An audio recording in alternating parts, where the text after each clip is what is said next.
Hey guys, Literary Prepper here with you again. Today I wanted to talk to you about a few really handy books on finance.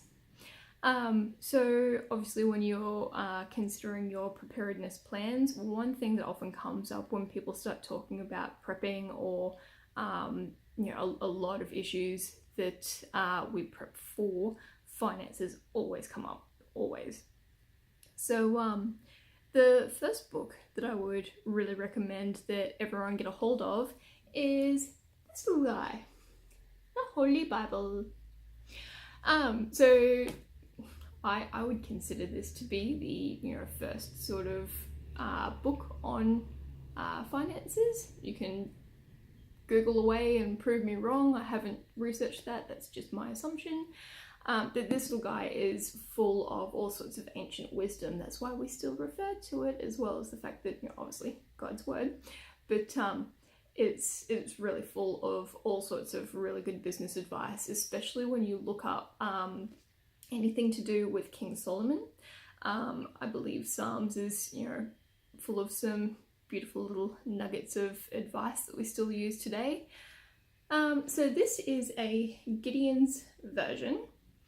I know there's a lot of people out there, myself included, who prefer the King James version for a whole host of reasons, but this little guy is free. So if money's tight, get a hold of a Gideon's Bible, because the mission that these guys have set for themselves is to make sure that everyone is able to get a hold of the Word of God, and in doing that, these are the guys who are responsible for putting Bibles in motels. That's these guys. So as well as having their own Bibles, they also have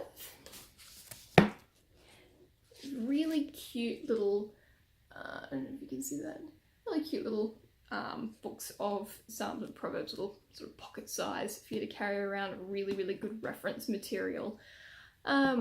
So that's obviously your first sort of go-to. A lot of the ideas that you'll find in there have also popped up in this little guy. So this is The Richest Man in Babylon.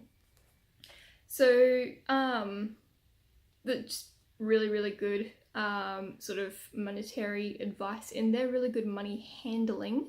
The biggest takeaway from this book is invest in what you know, and to deliberately set aside, each sort of pay round, whatever you're on, whether it's weekly, monthly, fortnightly, whatever, set aside 10% of whatever you earn and invest it in something that you're familiar with.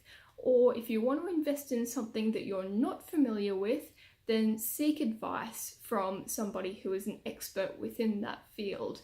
So that's this little guy here. I'll pop all of the names of these books down in the description below. So that's a really good one. It's a really skinny book, so it doesn't really take a lot to read. Like it's a very quick read.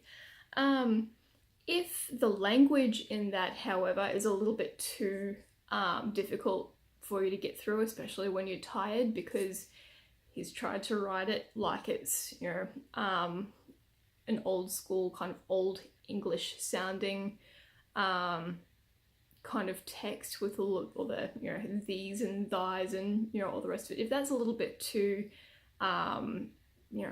too much for you to sort of deal with, especially if you can only read late at night when your brain's a little bit tired. Two other books that I would really strongly recommend. So everyone at some stage has heard of Rich Dad Poor Dad. I believe Oprah was, one of the big sort of promoters of that book. This one is a really funny read. So it's not only full of really good financial advice, it's also sort of part autobiographical. So there's a lot of really personal stories in there as well that you can sort of relate to. So if you're looking for an easier, funny book to read, then Rich Dad Poor Dad is also a really good one. And the last one that I'm going to recommend is The Barefoot Investor. So this one is available, from pretty much all bookstores as, of this recording sort of thing. I think they upgrade it every year. He's also got another one that's designed more for families. So of the 3 sort of pop finance books, I would probably recommend, if you do find things like budgeting and planning a little bit difficult, I would probably go with The Barefoot Investor first. Again, it's got a lot of really, sort of amusing, some really sad personal stories in there, but it will actually break down how you can go about meeting your financial goals. It's a really good one, like if you are like me and have a little bit of difficulty sort of leaving your savings alone. I didn't follow his account breakdown because I had already come to the conclusion before I read the book that I needed to have a separate bank account that didn't have a card attached to it that I don't see a statement for. So for myself, the Bendigo Bank have a Christmas Saver account. Not a financial advisor, just telling you what I do. They have a Christmas Saver account that you can open, and you can only access that money between, I believe it's November and February. So it's really good. It's like a forced savings type thing, which works really, really well for me because, I tend to borrow from my savings and sometimes not return it. So that's a really sort of simple way to break down everything, and he will take you from really small goals, from paying off credit cards to paying off a mortgage sort of thing. It's designed for everyone to read it, and I really do think it should be a high school textbook because it's very simply laid out. Not all of the advice in there is what I would choose to follow though, so sort of take what applies to you and take the rest with a grain of salt sort of thing. I found Rich Dad Poor Dad to be much more positive, and to be a little bit more sort of aggressive as far as his sort of philosophies go. So I'm not going to sort of tell you too many spoilers because I really do want you to go out and buy these books because each of them in their own way is a really brilliant reference book to have. I also say buy books. Whilst borrowing them from the library does, sort of save you money because it's free, as long as you return them on time. Owning books is really good if you want to sort of just randomly go back and have a look at things. Or I've actually seen videos on YouTube where people have, sort of had a look at how good books can be at stopping bullets. So if you're prepping for an end of the world scenario, then you might want to consider lining some of your more vulnerable walls with bookshelves.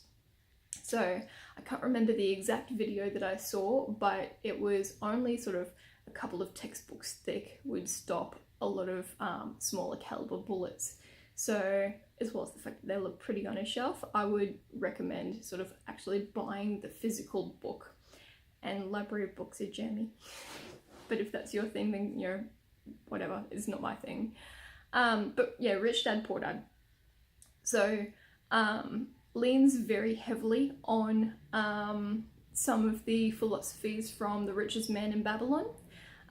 So between The Richest Man in Babylon and Rich Dad Poor Dad, I would say if you want something that's amusing and simple to read, go Rich Dad Poor Dad.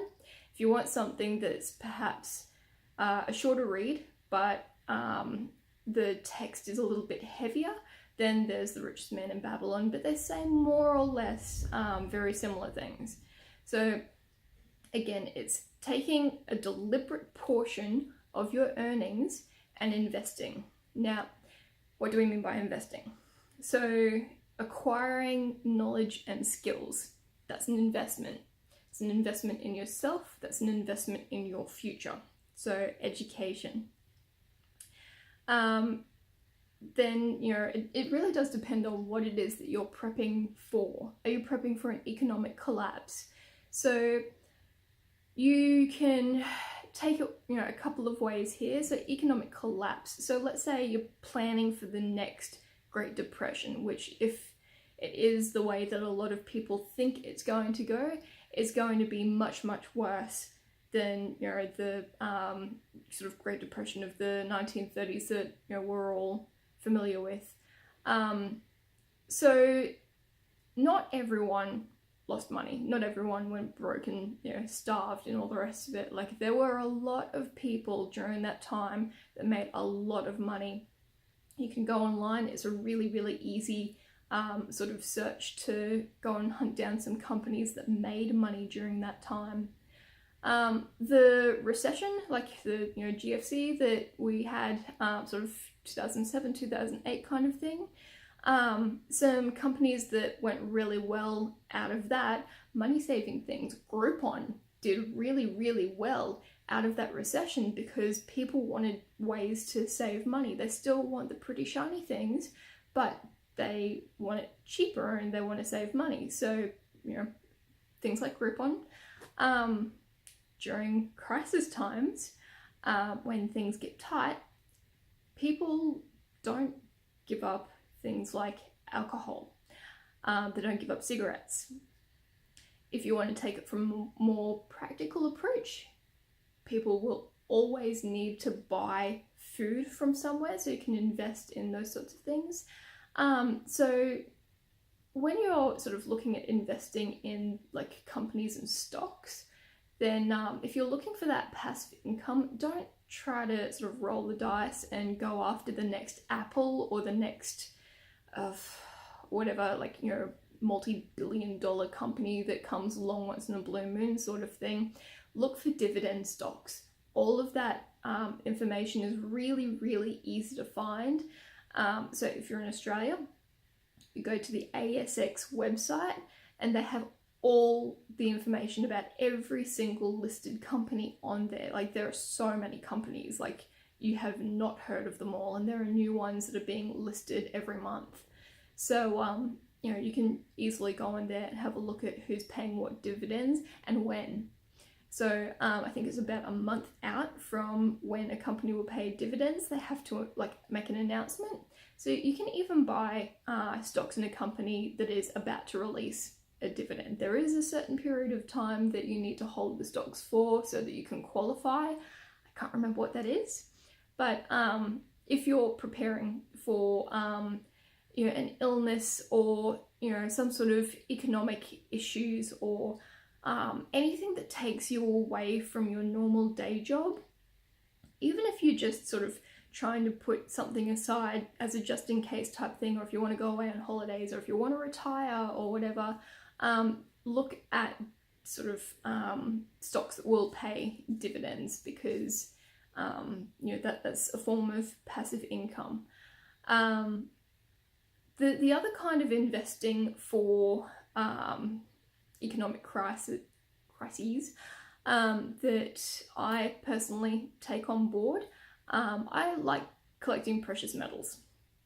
Again, it's a forced savings kind of thing. So if I have precious metals, you know, I can't take that down to, you know, the supermarket or, you know, whatever and spend that. Well, you can, but it's not recommended. You can sort of do that sort of thing.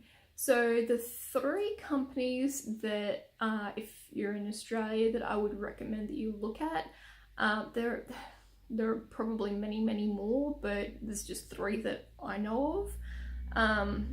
So there is Ainsley Bullion. I haven't actually dealt with these people, but they put out regular, I think, some monthly newsletter that's really interesting to read. So even if you just go to their website and subscribe to their newsletter, so that's a really good one. That's Ainsley Bullion. The other one, if money really is super, super tight, that you can have a look at opening an account with is ABC Bullion. Now, the advantage that ABC Bullion have is that you can buy what they call pool unallocated metals. So that means that you can take whatever you have, like whether it's $3, $5, whatever. You can open an account with them and you can just buy these really tiny increments, and they keep that silver or gold or platinum, palladium, whatever it is, aside in their vaults, and they store it for you. You own it, but they keep it. So it's really simple to set up and really simple to buy and sell on there. It's a really good way, especially if you don't have a lot of spare cash. It's a really, really good way to get your foot in the door as far as buying precious metals go. If you decide at any stage that you actually want the physical metals with you, you can give them a phone call. I can't remember where their offices are. I'm pretty sure they have one in Sydney. I can't remember where the others are. But you can give them a phone call and you can ask for that to then be put into coins or bars. There is a fee attached to it. I can't remember what it is, but it is possible.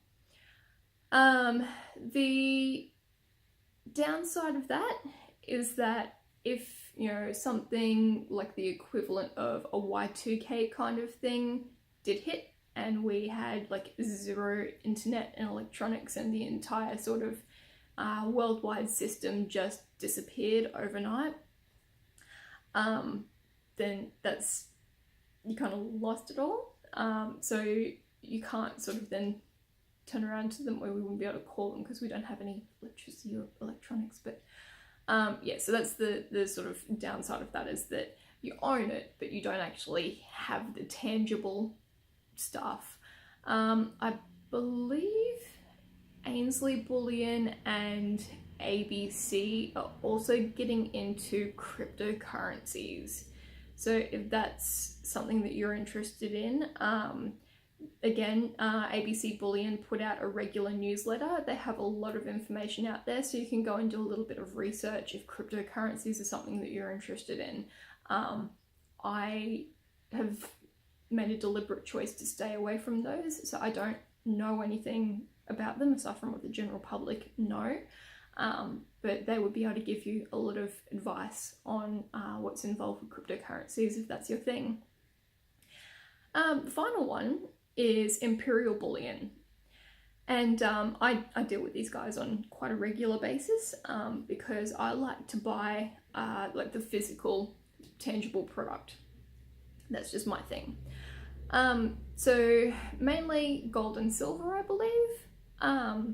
So the way that you can buy it, if you are sort of starting off with, very, very little in the way of finances going, you just want something that's really easy to just throw a little bit of money at every now and then. Imperial Bullion, I believe, have outlets around most cities. At least they do around Brisbane. So you can start off with something really small, like around 50-cent pieces. These are silver. That comes from 1966.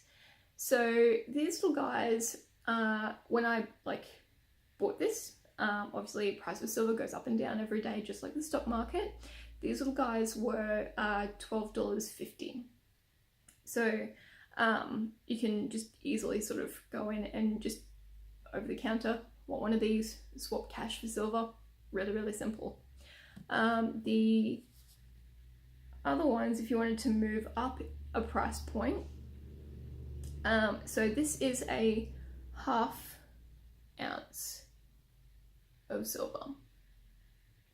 Okay, and that little guy, I think he was about $20 when I bought him.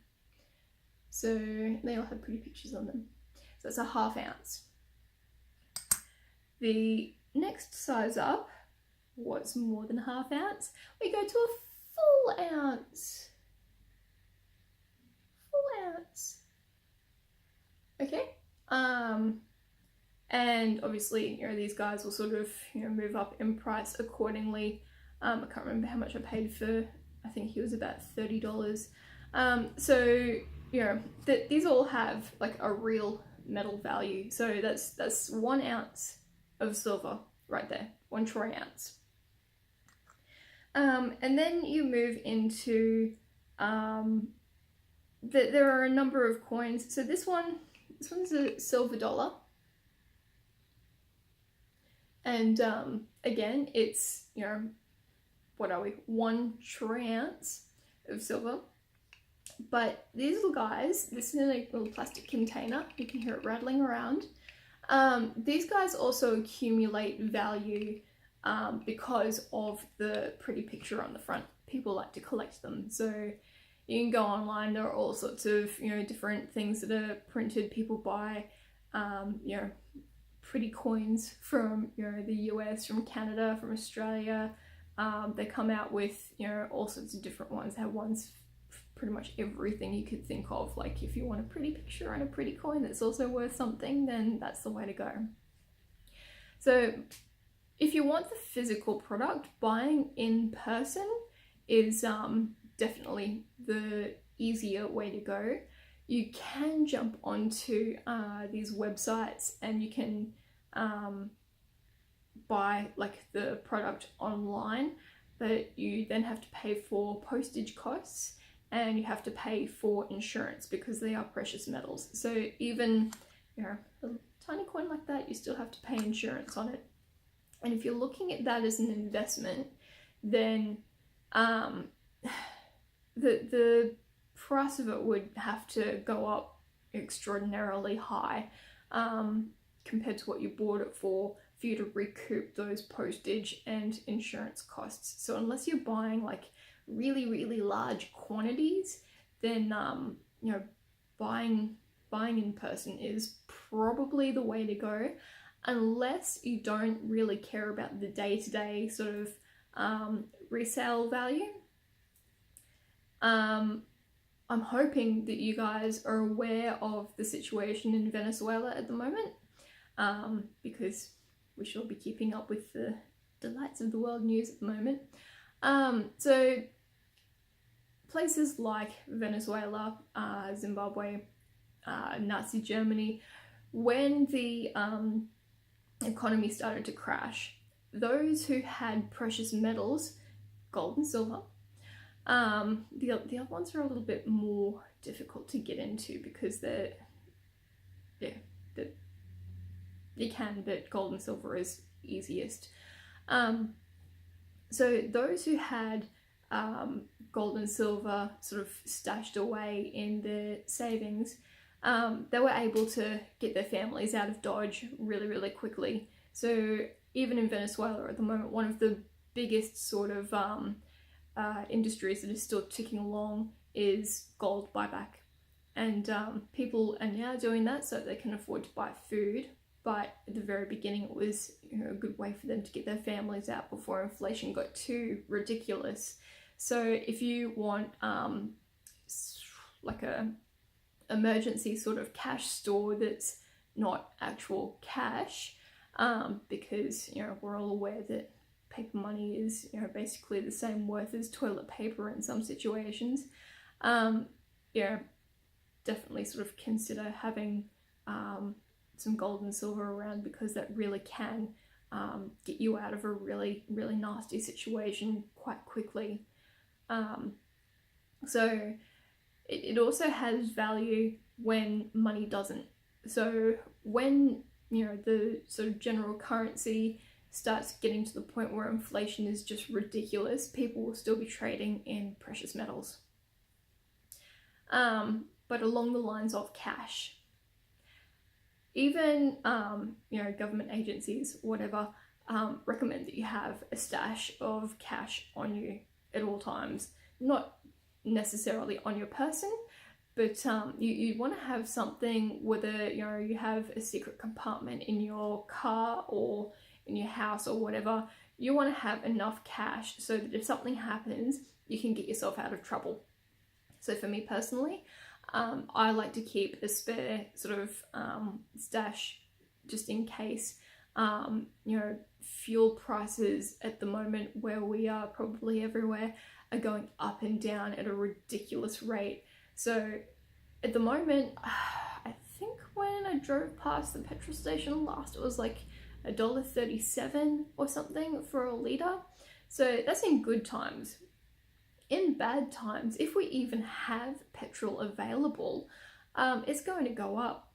I mean, I remember a couple of years ago when, you know, fuel was getting really, really ridiculous. I was paying almost $2 a litre for petrol. It was costing me, you know, $130 to fill my car at that stage. It was, yeah. So that's in good times. So when you start looking at economic collapse or anything like that that's going to affect supply, or, you know, for whatever reason, if we, you know, I don't know, whatever, money, you know, just decides to lose its worth or whatever, keep a healthy stash. You don't want to keep too much in case, you know, your house burns down or you get robbed or you lose it.